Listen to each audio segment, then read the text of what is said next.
오늘은 이 말씀 가지고 믿음의 참 의미라는 제목의 말씀을 나누어 보려고 합니다.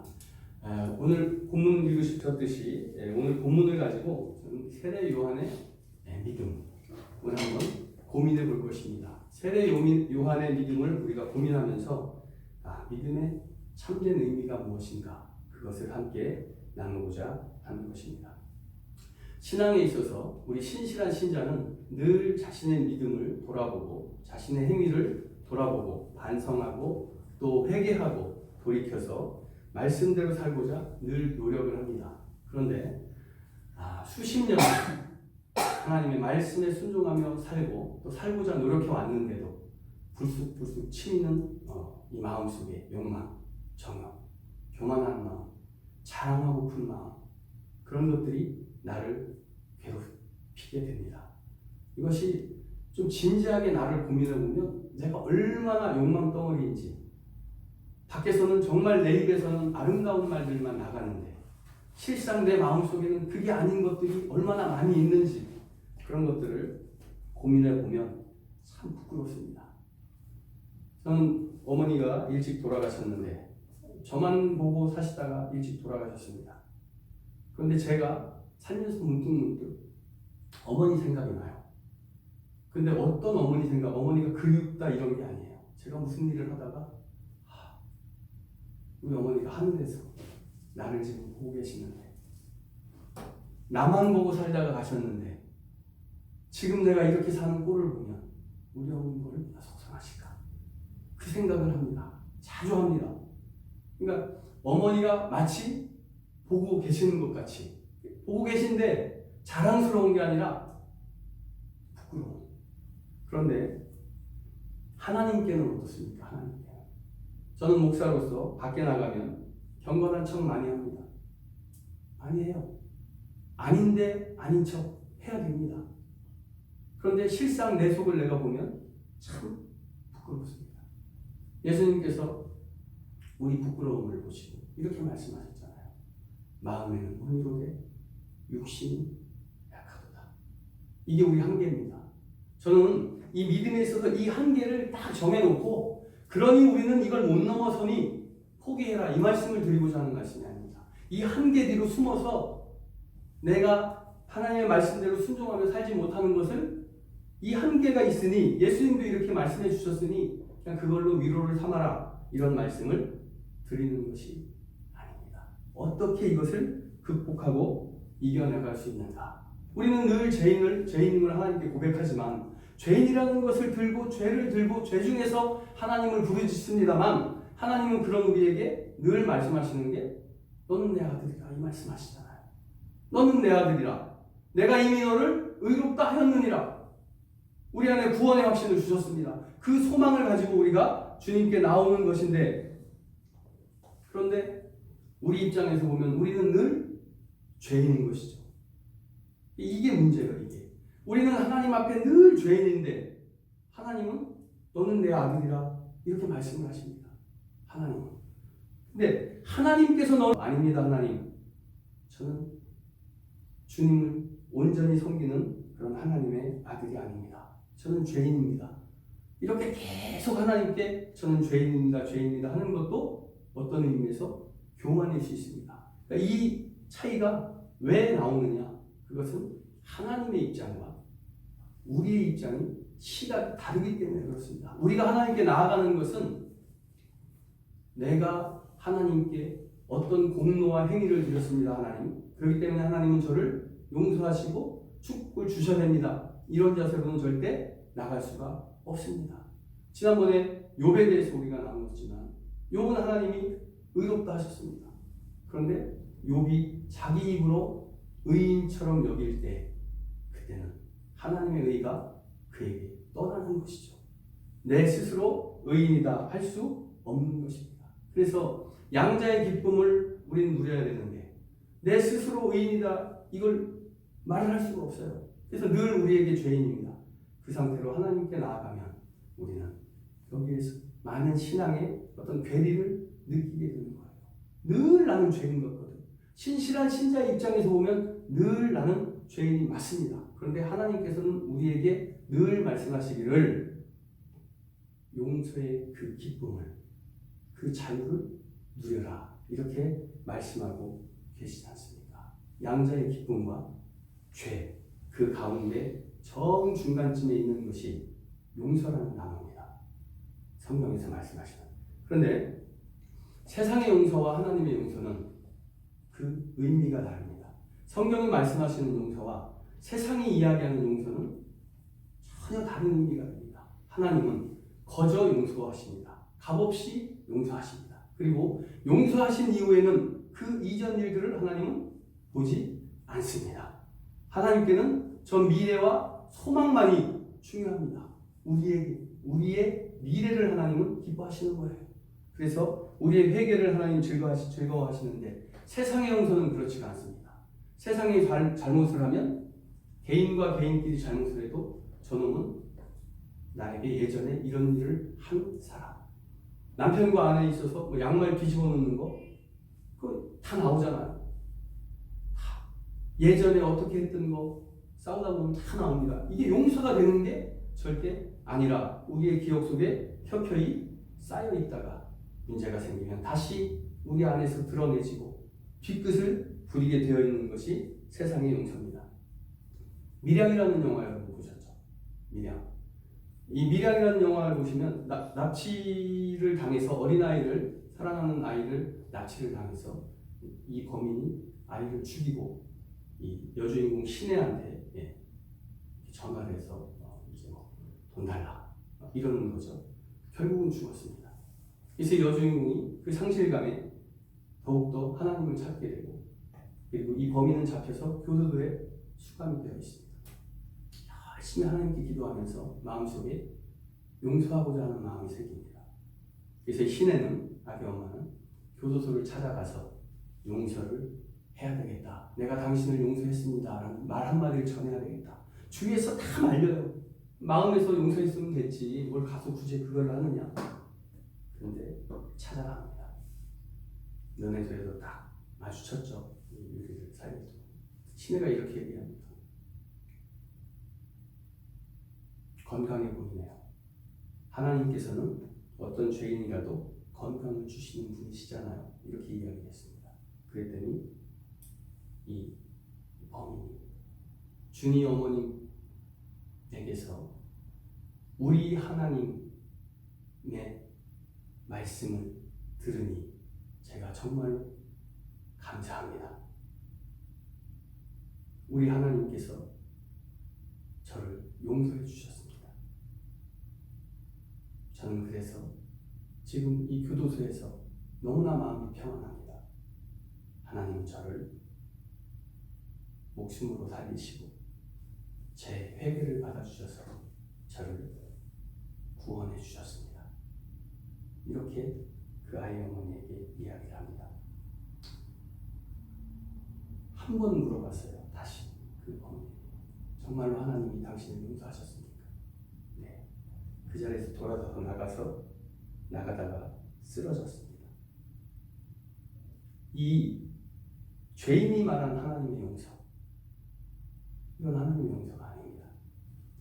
이 죄인이 말한 하나님의 용서를 저는 제 이성과 지식과 어떤 성경의 근거와 모든 경험으로 이것이 잘못된 것이다라고 증명할 수 있습니다. 그런데 그건 중요하지가 않아요. 왜 그러냐면 죄인은 뭡니까? 죄인은 이웃에게 잘못을 했습니다. 이웃에게 잘못하고 회개해서 하나님께 회개를 해서 용서를 받았다고 하지만 그의 회개에는 이웃에 대한 용서는 없습니다. 하나님은 우리에게 분명히 이렇게 말씀하셨습니다. 그러므로 너희가 예물을 제단에 드리려다가 거기서 너희 형제에게 잘못한 일이 있는 줄 생각이 나거든. 그 예물을 제단 앞에 두고 가서 그 형제와 화목하고 그 후에 다시 와서 예물을 드려라. 이렇게 말씀하셨습니다. 그런데 시작이 그러므로 예물을 제단에 드리려다가요. 이 그러므로는 앞에 있는 말을 받는 말씀입니다. 그 앞에 이런 내용이 있습니다. 나는 너희에게 이르노니 형제에게 노하는 자마다 심판을 받게 되고 형제에 대하여 나가라 하는 자는 공회에 잡혀가게 되고 미련한 놈이라 하는 자는 지옥불에 들어가리라. 하나님 사랑과 이웃 사랑이 율법과 선지자의 강령이라고 예수님께서 규정을 해주셨습니다. 그런데 우리는 하나님만 바라보고 나아갑니다. 끊임없이 제가 이 자리에 서서 말씀드리는 것은 성경은 하나님만 보고 나아가라는 말씀의 의미가 진정 무엇이냐면 그것은 십자가만 바라보고 주위를 돌아보지 말고 십자가만 바라보고 나아가라 이 말씀이 아니라 그 십자가를 바라보고 나아가라는 그 십자가가 내가 짊어져야 될 세상에서의 삶이란 거예요. 그들과 이웃과의 관계. 그것이 하나님만 바라보고 나아가는 거라는 겁니다. 그런데 이 세상이 죄악된 세상이라서 나는 하나님만 바라보고 나아가야지. 이렇게 우리가 생각하기 쉬운데 그게 아니라 그 죄악된 세상을 살아내는 것이 나의 영광을 드리는 것이다. 하나님 이렇게 말씀을 하십니다. 끊임없이 이렇게 말씀을 하시는데 우리는 어떻게 합니까? 하나님만 바라보고 나아갑니다. 그래서 용서도 하나님께 구합니다. 사람을 죽이고 하나님께 용서를 구하면 됩니까? 안 돼요. 하나님은 이웃사랑이 없는 회개, 이웃사랑이 없는 하나님 사랑, 이웃사랑이 없는 예배, 이웃사랑이 없는 예물 받지 않으십니다. 그 말은 무슨 뜻이에요? 이들이 곧 하나님이라는 거예요. 예수님 그렇게 말씀하신 거 여러분 기억하세요? 이들이 하나님이라는 겁니다. 이들을 섬기는 것이 곧 나를 섬기는 것이다. 이것을 예수님은 끊임없이 우리에게 말씀을 하시는데 우리는 그저 하나님만 바라보고 나아갑니다. 용서. 고린도후서 5장 17절 잘 아시는 말씀인데요. 그런즉 누구든지 그리스도 안에 있으면 새로운 피조물이라 이전 것은 지나갔으니 보라 새 것이 되었도다. 무슨 뜻입니까? 회개하면 새 사람이 됩니다. 이 회개를 온전히 해야 새 사람이 됩니다. 하나님만 바라보고 이웃을 무시하는 회개, 이 회개는 우리가 용납할 수가 없습니다. 그런데 회개를 하면 하나님의 용서가 우리에게 주어지는데 하나님의 용서는 어떻게 해요? 새 사람을 온다는 겁니다. 우리가 회개받고 새 사람이 됩니다. 회개받고 천국에 들어갈 하나님의 자녀가 되는 것입니다. 그래서 하나님은 이전 일을 따지시지 않습니다. 우리는 예전 일을 따져요. 권사님 예전에 저에게 이렇게 하셨잖아요. 제가 얼마나 섭섭한 줄 아십니까? 그런 걸 막 따집니다. 우리 인간관계. 하나님과 우리의 관계는 그런 걸 따지지 않습니다. 예수님이 언제 베드로가 예수님을 3번 부인했다고 너 내가 신문 받을 때 너 나를 3번이나 내가 부인하지 말라고 이렇게 미리 주의를 했는데도 3번이나 부인한 거 내가 안다. 너 하다 부인하다 안 되니까 내 욕까지 하더라. 이것을 그 이후에 예수님께서 베드로에게 한 번이라도 말씀을 하신 그 내용이 성경에 있습니까? 아브라함이 하나님을 만족하지 못했을 때 그 이후에 하나님께서 예전에 내가 이랬었느니라 그런 말씀 하신 적이 없습니다. 성경은 하나님은 뒤끝이 없는 분입니다. 하나님의 용서는 뒤끝이 없는 용서라는 사실을 기억하셔야 됩니다. 반대로 심판도 그렇습니다. 심판도 의인이 그의 공의에서 돌이켜 악을 행할 때에는 지금까지 행한 그의 공의는 내가 기억할 바 아니라 이렇게 말씀하셨습니다. 내가 알 바 아니다.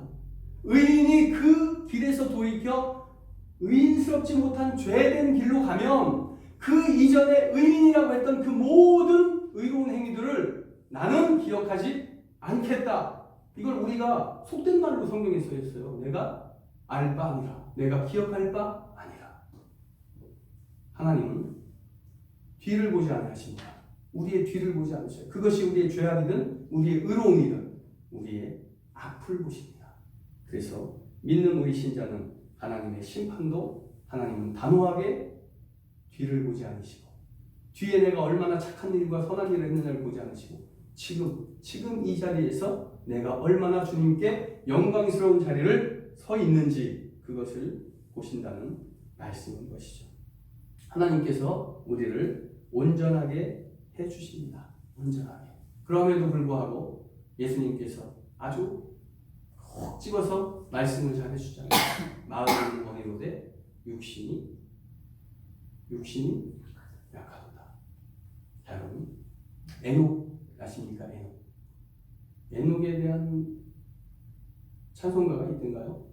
엘리야는 병거 타고 하늘에 올라갔다고 나오는데 어쨌든 하늘로 들려간 에녹이 얼마나 하나님을 잘 섬겼고 하나님께 신실했으면 하나님이 에녹을 그대로 산채로 그대로 하나님께 하늘로 데리고 가셨겠습니까? 그죠? 그런데 여러분, 이 에녹의 믿음, 에녹의 삶이 닮고 싶습니다 라고 제가 여러분에게 질문을 드리면, 혹은 예수님께서 집사님과 권사님에게 에녹의 삶을 살고 싶으냐, 에녹의 믿음이 닮고 싶으냐, 그렇게 질문을 하셨을 때 여러분 함부로 아멘 하시면 안 될 거예요. 왜? 에녹은 365세에 하늘로 이렇게 들림을 받았습니다. 에녹의 아버지가 야렛이에요. 야렛이 한 165세, 62세쯤에 에녹을 낳았습니다. 그리고 그분이 한 932세인가 거기까지 살았어요. 932세. 그리고 에녹이 태어나서 365세를 살았고요. 에녹은 65세에 그 아들 무드셀라를 낳는데, 이 무드셀라는 969세를 삽니다. 그러니까 온 인류에서, 성경 속에서 가장 오래 산 사람이 에녹의 아들 무드셀라예요. 자, 아버지 에녹, 아들, 이 셋 관계에서 에녹은 365세, 둘은 거의 1000년. 그러면 100살로 놓고 보면 에녹은 35살, 36살까지밖에 살지 못했던 겁니다. 그죠? 자, 무드셀라 지금 잘 크고 있어요. 그죠? 잘 크고 있잖아요. 65세에 났으니 내가 360세니까 무드셀라 지금 300세예요. 아직도 669년 더 살아야 돼요. 무드셀라 죽으면. 아버지도 지금 살아계셔요. 아주 정정하게 하나님께서 가자, 공중으로 이렇게 데리고 가셨습니다. 감사합니다 하나님, 할렐루야, 아멘. 그리고 막 박수 치면서 찬양하면서 하늘로 올라가고 싶으세요? 여러분이 답변하기 고민되십니까? 제가 답변을 하죠. 저는 하나님 그냥 좀만 참아주세요 그럴 거예요. 할 일 많아요. 아니, 저 공부시켰잖아요. 공부시킨 횟수만큼만 목회하게 해주세요. 이럴 것 같아요. 아니, 거기 왜 올라갑니까? 하나님, 이 땅에서의 장수가 축복이라면서요. 그럼 축복은 하나님께서 믿는 자에게 주시는 게 축복이라면서요. 저가 지금 열심히 하나님을 믿어서 하나님을 영광스럽게 해서 하나님께서 저를 이쁘게 보셔서 지금 데려가시겠다는 거잖아요. 그러니까 그거 말고 저에게 장수의 축복을 주세요. 은혜를 주세요. 이럴 것 같아요. 아니, 누가 지금, 아니, 제가 말릴 것 같아요. 권사님 데려가시겠다고 그러면 제가 말릴 것 같아요. 우리. 아니, 하나님 신성한 보행비에 세우셨으면 책임주셔야 될 거 아닙니까? 그럴 것 같아요. 에녹의 삶에, 에녹의 믿음을 우리가 존경하고 그런 믿음을 우리도 갖게 해달라고 기도할 수 있지만, 그 삶이 실제로 나에게 적용이 될 때는 우리가 어쩌겠습니까? 이게 문제인 거예요. 이게 우리가 육신이 약하도다. 왜 하나님을 신뢰한다고 하면서도 우리는 선뜻 알겠습니다 하나님, 아멘, 이럴 수가 없을까요? 왜 머뭇머뭇 거려야만 할까요? 그럼에도 불구하고 하나님은 우리를 의롭다 해주시는 이유, 그 이유가 무엇이냐? 그것은 기독교는 잘못에 주목하지 않고 죄에 주목하지 않고 천국에 주목하는 종교입니다. 기독교는 죄에 주목하는 종교가 아니에요. 그러면 여러분 의문이 생길 수 있습니다. 죄에 주목하지 않으면 어떡하느냐? 죄에 민감하게 깨어서 하나님을 섬겨야지. 아니요. 기독교는 죄에 주목하는 것이 아니라 회개에 주목하는 종교입니다. 회개. 이미 하나님께서 우리에게 말씀하셨어요. 마음의 원이로되 육신이 약하도다. 우리 약한 육신을 가지고 우리가 이 세상을 살아갈 때, 우리가 주님과 동행하면서 끊임없이 이 세상을 살아내기 위한 동력이 뭐냐? 회개라는 겁니다. 회개를 통해서 다시 하나님과 한번 손을 잡고 하나님 품에 안기고 하나님의 능력을 덧입어서 내가 세상을 또 다시 일어나 이겨낼 수 있는 동력을 받는 거예요. 그래서 우리는 죄에 주목하면 아까 말씀드렸듯이 우리는 영죽을 죄인입니다. 이것밖에 우리는 주님밖에 부르짖을 수가 없어요. 평생 회개만 하는 그런 신앙생활을 살 수밖에 없습니다. 그런데 하나님은 그런 삶을 살라고 하지 않습니다. 예수님이 이 땅에 오셔서 마태복음 4장 17절 보시면 이때부터 비로소 전파하여 이르시되 뭐라고요? 회개하라 천국이 가까이 왔느니라. 회개, 천국 복음을 우리에게 주신 거 아닙니까? 복음에 우리를 주목시킨 것이지 죄에 주목시킨 게 절대 아니라는 겁니다. 베드로후서 3장 9절 한번 찾아봐 주시죠. 베드로후서 3장 9절입니다.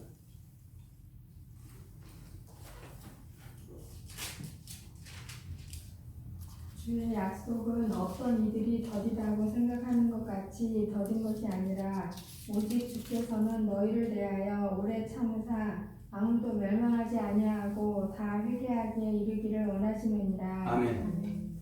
자, 이게 죄에 주목시키는 게 아닙니다. 죄는 광영해요. 하나님을 믿는 성도들의 죄도 굉장히 광영합니다. 그런데 하나님은 어떻게 하신다고요? 우리를 위하여 길이 참습니다. 왜?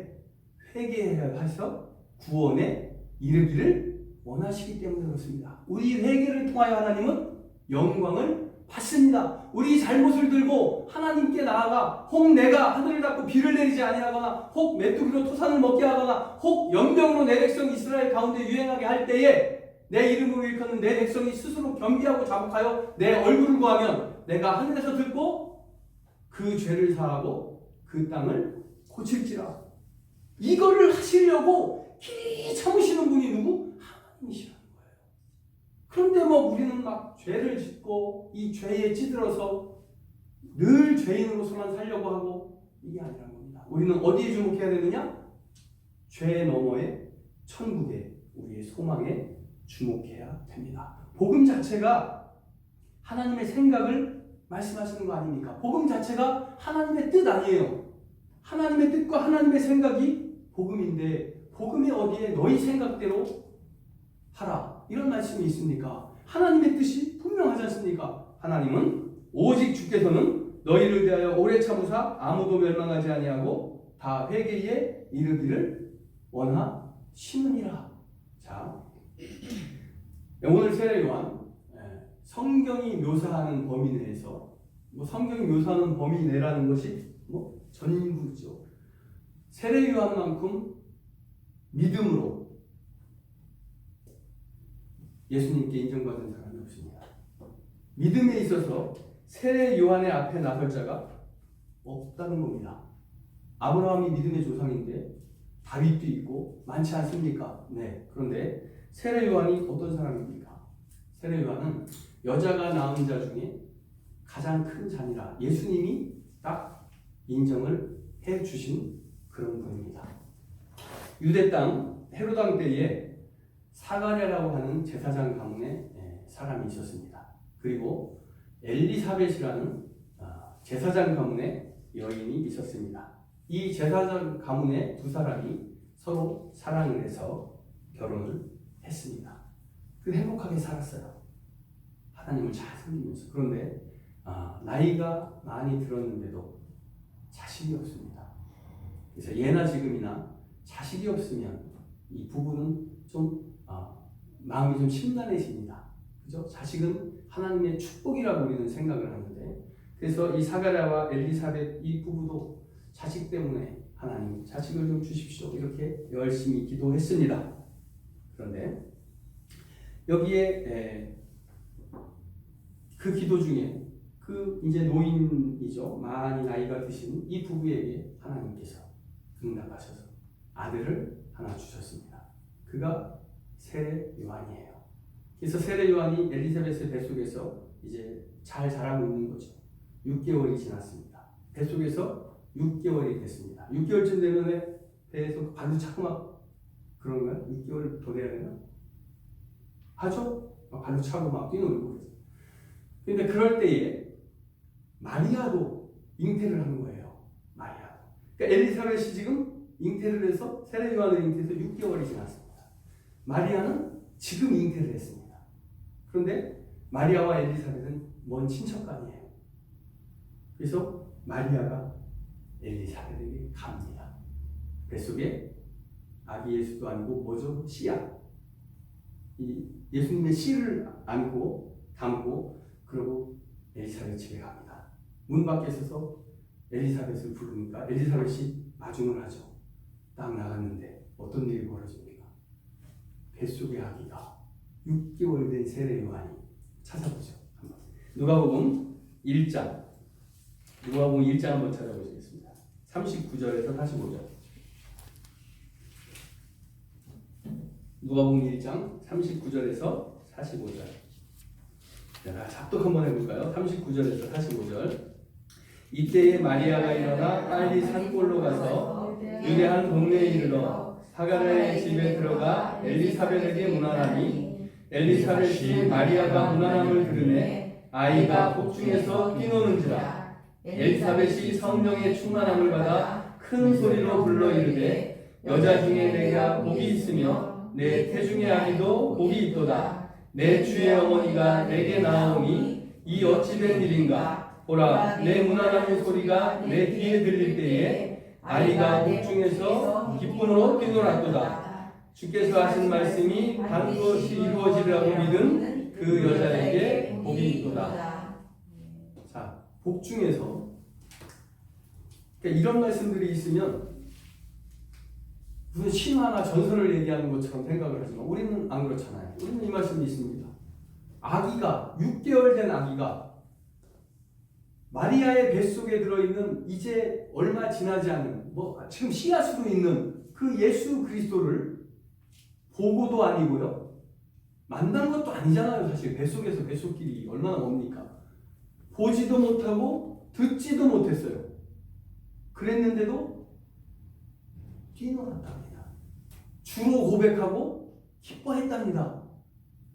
엘리사벳이 성령의 충만함을 받았다고 했죠.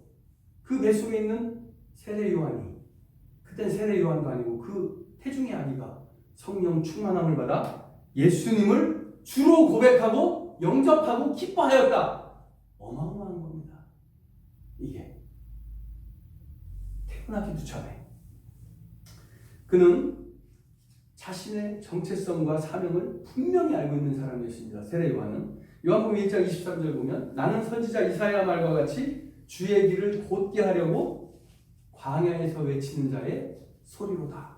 자신이 누구인지 왜 이 땅에 왔는지 이 세례 요한은 이미 알고 있었습니다. 태중에서부터. 그래서 자신의 정체성을 분명히 압니다. 사명도 압니다. 그리고 예수님의 정체성도 언제부터? 태중에서부터 태어나지도 않은 예수님의 정체성을 알고 있던 분이 누구냐? 세례 요한이었습니다. 그가 예수 그리스도를 보자 요한복음 1장 29절에 보라 세상 죄를 지고 가는 하나님의 어린 양이로다.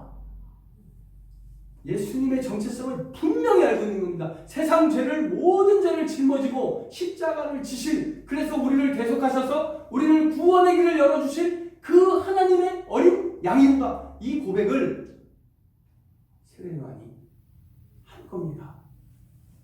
언제요? 이때는 예수님을 보고 하신 말씀이지만 그는 태중에 있을 때부터 예수님의 정체성을 알던 분입니다. 그래서 하나님의 아들임을 또한 세례 요한은 증거했는데 예수님은 이런 글을 보시고 이렇게 말씀을 하십니다. 누가복음 7장 28절 내가 너희에게 말하노니 여자가 낳은 자 중에 요한보다 큰 자가 없도다. 여자가 낳은 자, 아담과 하와 빼고요. 여자가 낳은 자, 인간의 육체를 통해서 태어난 자들 중에 요한보다 큰 자가 없도다. 요한이 얼마나 위대한 자인지 여러분 아셔야 됩니다. 요한은 누가복음 16장 16절 보시면 율법과 선지자는 요한의 때까지요. 그 후부터는 하나님 나라의 복음이 전파되어 사람마다 그리로 침입합니다. 요한은 어떤 자였냐면 성경의 가장 큰 변곡점이 예수 그리스도가 오셨을 때입니다. 그죠? 구약과 신약 그 딱 중간에 율법과 선지자의 때의 마지막 선지자가 세례 요한입니다. 마지막 선지자는 시작의 끝과 다른 세대의 시작을 이어주는 사람입니다. 그래서 예수 그리스도로 시작되는 복음의 시대, 은혜의 시대를 이어주는 그 역할을 하는 그 사람이 세례 요한이었습니다. 대단한 사람이에요. 그래서 구약은 세례 요한, 구약의 끝에 세례 요한이 서 있고 신약의 복음의 시작에 예수 그리스도가 서 있는 겁니다. 주님과 똑같이 마주보고 서서 이제 복음의 시대를 열어 드리는 그 역할을 누가? 세례 요한이 합니다. 세례 요한은 더 이상 위대할 수 없는 일을 또 하나 합니다. 세례 요한에게 예수님은 세례를 받습니다. 하나님이세요. 하나님이세요. 인간인 세례 요한에게 세례를 받습니다. 세례 요한이 아니면 누가 감히 예수님께 세례를 주실 수 있겠습니까? 절대 그럴 수 없습니다. 그래서 어찌됐든 요한은 구약기를 마감하고 이제 복음의 시대를 여는 그 마지막 순간에 예수님께 길을 예비하는 그런 선지자였습니다. 그래서 마태복음 4장 17절 보시면 이때부터 예수께서 비로소 전파하여 이르시되 회개하라 천국이 가까이 왔느니라. 이게 예수님의 첫 사역의 시작이었어요. 첫 일성이었습니다. 그런데 여기서 이때부터라고 하는 그 이때가 세례 요한이 옥에 잡혔다는 소식을 들으신 직후부터예요. 그래서 세례 요한이 감옥에 갇혔을 때부터 예수님은 이제 복음의 시대를 시작하신 겁니다. 그래서 세례 요한이 감옥에 갇혔습니다. 감옥에 갇혀서 예수님께서 하신 일들을 감옥 속에서 제자들을 통해서 다 듣습니다. 오늘 본문이죠. 18절. 요한의 제자들이 이 모든 일을 그에게 알리니, 제자들이 가서 모든 일을 이제 요한에게 알립니다. 그랬더니 요한이 제자를 통해서 예수님의 사역의 내용을 잘 듣더니 19절 제자들 중 둘을 불러 주께 보내어 이르되 오실 그이가 당신이 오니이까 우리가 다른 일을 기다리오리이까 하네. 자, 여러분, 이게 어떤 의미입니까? 이게 자 6개월 전 어머니의 뱃속에서 아직 씨앗으로, 생명의 씨앗으로 있는 예수 그리스도를 주라 고백한 사람이 세례 요한입니다. 그렇죠? 그걸 기뻐갖고 뛰놀았던 그 어린 아이도 아닌 그 태중의 아이가 세례 요한이에요. 세례 요한이 나중에 예수님을 보시고, 장성한 예수님을 보시고, 보라 세상죄를 짊어지고 가시는 하나님의 어린 양이로다. 그 예수님의 정체성을 고백한 자도 세례 요한입니다. 세례 요한은 예수님을 하나님의 아들로 증거했습니다. 그리고 예수님께 세례를 베푼 분이 세례 요한입니다. 더 이상 위대할 수 없는 그런 믿음의 선지자였습니다. 그런데 오늘 본문 29절 뭐랍니까? 오실 그이가 당신이 오니이까. 이게 의심이고 불신이에요. 이게 오실 그이가 당신이 오니이까. 여기까지만 했어도 좀 난데 우리가 다른 사람 기다리는 게 맞겠습니까? 뭔 뜻입니까? 옥중에서 예수님의 사역을 전해 들었더니 자신이 기대했던 그런 사역이 아니었던 겁니다. 뭔가 아니었던 거예요. 그래서 오실 그이가 당신이 맞습니까? 당신도 저처럼 오실 그 일을 예비하는 그냥 한 명의 선지자입니까? 우리가 당신을 기다린 줄 알고 기다렸는데 아닌 것 같으니 이제 다른 사람을 기다려야 되겠습니까? 이렇게 얘기를 했습니다. 누가요? 누가를 한번 생각해 보세요. 그래서 세례 요한을 통해서 이 성경 말씀이 하나님이 우리에게 주시고자 하시는 말씀, 우리를 주목시키고자 하시는 곳이 어디인가, 그걸 고민해 봐야 됩니다. 왜 세례 요한을 성경에 하나님을, 예수 그리스도를 하나님의 아들로 인정하고 예수 그리스도의 정체성을 태중에서부터 알고 고백하고 기뻐하고 주님께 세례를 베푼 분으로 이렇게 성경이 확 믿음이 대단한 분으로 기록했다가 예수님께서도 여자가 낳은 자 중에 가장 큰 자라고 말씀을 하셨습니다. 여자가 낳은 자 중에 가장 큰 자를 설마 키가 큰 사람이라고 말씀하셨겠습니까? 아니에요. 믿음이 큰 자입니다. 하나님 보시기에 기뻐하는 그런 큰 자라는 것입니다. 그렇게 말씀을 하셨는데 그럼 예수님께서 거짓말하신 거잖아요. 지금 예수님께 불신과 의심을 드리지 않습니까? 왜 성경이 이걸 기록했을까요? 다시 처음의 고민으로 한번 넘어가 보죠. 왜 에녹의 영광을 우리가 알면서도 에녹의 삶을 꺼리게 되는 것일까요? 그것을 우리가 고민을 해봐야 됩니다. 그것은 하나님께서 우리의 나약함에 주목시키기 위해서입니다. 세례 요한과 같은 그 대단한 분도, 그 대단한 사람도, 예수님으로부터 여자가 낳은 자 중에 가장 큰 자라는 말씀을 들은 그 분도 넘어지더라. 하물며 너희일까 보냐. 하물며. 그런데 왜 너희는 그러지 않는 것처럼 내 믿음을 자랑하느냐. 이 말씀이 하시고 싶은 거예요. 이 말씀이. 왜 세례 요한이 대단한 믿음으로 성경이 묘사를 해놓고 예수님께서도 가장 믿음이 큰 자니라라고 말씀을 하셨는데, 그리고 나서 왜 예수님께 이 의심을 드리는 이 내용을 성경이 왜 기록을 했을까요? 나의 나약함을 경계하라, 주목하라.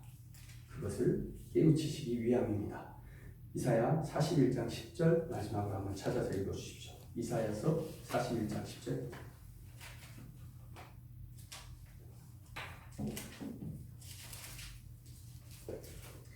두려워하지 말라. 내가 너와 함께함이라. 놀라지 말라. 나는 내 하나님이 됨이라. 내가 너를 굳세게 하리라. 참으로 너를 도와주리라. 참으로 나의 의로운 손으로 오른손으로 너를 붙들리라. 아멘. 이건 정말 그 액자를 만들어서 모든 성도의 집에 하나씩 다 이렇게 걸어야 될 정도로 참. 그런데 우리가 이 말씀은 하나님이 하신 말씀이에요, 그죠? 그런데 우리가 이 말씀을 대하는 자세와 하나님께서 말씀하신 의도가 맞으려면 우리가 하나님의 뜻을 알아야 됩니다. 그런데 우리는 두려워하지 말라, 놀라지 말라, 내가 너를 도우리라, 굳세게 하리라, 여기에 집중합니다. 여기에 집중을 해요. 왜 여기에 집중을 하느냐? 하나님이 지금 우리에게 세례 요한을 통해서 묻고 계시는 거예요. 왜 도와주리라, 굳세게 하리라, 붙들리라, 이 말씀에만 주목하느냐? 왜 하나님께서 우리에게 두려워하지 말라고 말씀하셨겠습니까? 왜 하나님께서 우리에게 놀라지 말라고 말씀하셨겠습니까? 내가 너희를 항상 도와줄 것이다. 그러니까 두려워하지 말라, 놀라지 말라. 그래서 말씀하신 것 같죠? 그게 아니라 우리가 믿음의 길에 있어서, 신앙의 길에 있어서 늘 두려워하고 놀라기 때문에 하나님께서 두려워하지 말라라고 말씀하시는 거예요. 우리는 늘 마음속에 내 욕심을 가지고 살기 때문에, 그 욕심 때문에 너는 자책하지 말고, 두려워하지 말고, 질책하지 말고, 죄인으로 살지 말고, 그 말씀을 하시고자 하는 겁니다. 문제는 이 말씀은 우리가 늘 두려워하기 때문에 하신 말씀이라는 겁니다. 우리가. 그러면 하나님께서 늘 두려워해서 하신 말씀인데 뭐라고 하셨는지 다시 한번 보죠. 두려워하지 말라. 누가요? 내가 너와 함께하니라예요. 내가. 두려워하지 말라. 내가 너와 함께하니라. 놀라지 말라. 누가요? 나는, 하나님은, 나는 내 하나님이 됨이라. 누가요? 내가, 하나님께서 너를 굳세게 하리라. 참으로 너를 도와주리라. 여기에 참으로, 진실로 아닙니까? 참으로 너를 도와주리라. 참으로 나의 의로운 오른손으로 너를 붙들리라. 계속 같은 말씀을 하나님이 계속 반복하는 이유가 뭔지 아십니까? 제발 그러라는 거예요. 제발. 그러니까 이 말씀을 우리는 도와주리라, 굳세게 하리라, 붙들리라, 여기에 주목할 것이 아니라 이것을 행하시는 그분이 누구인가? 하나님. 그리고 그 하나님께서 우리에게 어떻게 이 말씀을 하시는가? 간절한 말씀으로, 간절한 마음으로, 길이 참으사 우리 모두가 구원을 받기를 원하시는 그 간절한 마음으로 하나님께서 참으로 내가 너를 도와주리라, 참으로 내가 너를 붙들리라, 참으로 나의 의로운 오른손으로 너를 붙들리라, 이렇게 계속 강조를 하십니다. 내 생각의 벽은 우리 뛰어넘을 수가 없습니다. 그 대단한 세례 요한도 내 생각의 벽을 뛰어넘지 못하고 오실 그이가 당신이십니까? 이렇게 불신의 죄를 예수님께 드렸습니다. 예수님이 뭐라고 말씀하십니까? 예수님께서 불신의 죄를 세례 요한이 드렸을 때 하나님은 우리 시선을 모아서 다시 그 요한의 엄청난 그 불신으로 우리를 시선을 끌고 가서 거기서부터 나는 내 힘으로 아무것도 할 수 없구나, 이것을 깨우치게 하셔서 나를 도우시고 붙들고 나의 힘이 되어주시는 분이 바로 하나님이시구나. 그 하나님께 주목시키고자 하는 것이 오늘 세례 요한의 믿음을 통하여 우리에게 말씀하시고자 하는 것입니다. 하나님의 관점에서 우리는 이 말씀을 봐야만 됩니다. 한나가 그랬던 것처럼 하나님과 심정이 통하셔야 됩니다. 욥이 그랬던 것처럼 눈으로 주를 뵙는 믿음을 가져야 됩니다. 그것만이 우리가 살 길입니다. 어떤 대단한 믿음도 내 욕심에, 나의 나약함에, 내 생각에 넘어진다는 사실, 그것을 우리가 잘 알아서, 그래서 하나님께서 길이 참으시는 이유가 무엇인가? 우리가 끊임없이 넘어지는 존재들이기 때문에 하나님은 우리가 주님 앞에 나와 회개하고 다시 일어서 주님 앞에 나와 내가 너희에게 누리게 하기 위하여 이미 베푼 그 은혜를 다 누리기를 그 모습을 보시고 기뻐하실 하나님, 그 하나님께서 우리에게 말씀하는 것이 두려워하지 말라 라는 말씀입니다. 왜 두려워하지 말라요? 왜? 우리가 두려워하니까, 늘 실족하니까, 세례 요한처럼 넘어지니까.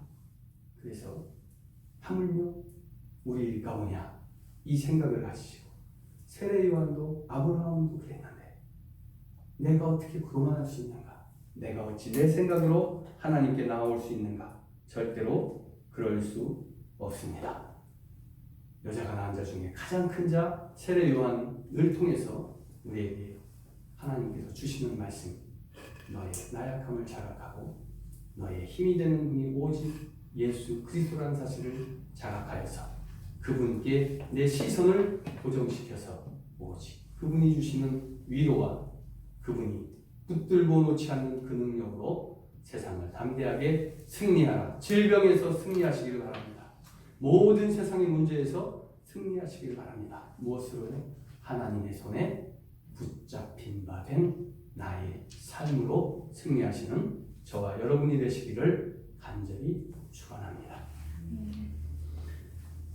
하나님을 사랑하여서 그 사랑을 우리가 견디지 못하여 나의 입술로 찬양을 드리게 하시고 예물을 드리게 하시고 예배를 즐거워하게 하시니 감사를 드립니다. 아버지 하나님, 이 마음이 내 순간순간 이어지게 하시고 이 마음이 오늘도 내일도 이어지게 하사 이 마음이 나의 삶이 되게 하여 주시옵소서. 그리하여 나의 삶의 전부가 오직 예수 그리스도가 되기를 간절히 소망하오니 아버지 하나님, 하물며 너희일까 보냐 하신 그 말씀을 내 심기에 새겨서 교만하지 않게 하여 주시옵소서. 자랑하지 않게 하여 주시옵소서. 내가 나의 교만과 내 생각으로 세상을 살아가면서 실족하지 않게 하여 주시옵소서. 자책하며 죄인으로서의 삶을 살게 하지 마시고 오직 아버지의 양자의 기쁨을 마음껏 누리는 그러한 신앙의 삶을 우리에게 허락하여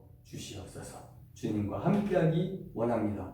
동행하기 원합니다. 아버지 하나님, 나에게 오셔서 나와 동행하여 주사 나의 발을 잡으시고 나의 심령을 잡으시고 나의 손을 잡으시고 주님과 동행하게 하여 주시옵소서. 오직 주의 능력만을 구하오니 주님의 성령이 아니시면 아무것도 할 수 없음을 이 시간 우리가 고백하오니 성령으로 역사하사 나를 돌이켜 주님께로 향하게 주장하여 주시옵소서.